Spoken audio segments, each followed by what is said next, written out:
పౌలు గారు వాక్యం వినడానికి వచ్చింది. ఆమె దైవభక్తి కలిగిన స్త్రీనే. ఈరోజు గమనించాలి ప్రియ తల్లులారా, మనం ఏమనుకుంటామంటే మనం క్యాథలిక్సే కదా, మనం దేవుని నమ్ముకున్నాం కదా అని మనం అనుకుంటాం. అక్కడ బైబిల్ ఏం చెప్తుందంటే ఆమె కూడా దైవభక్తి కలిగిన స్త్రీనే.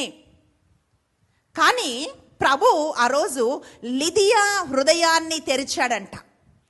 అంటే అప్పటి వరకు ఆమె తన స్వశక్తితో భక్తి చూపిస్తుంది, దైవభక్తిలో ఆమె నడుస్తుంది, కానీ ఆమె హృదయము తెరవబడలేదు.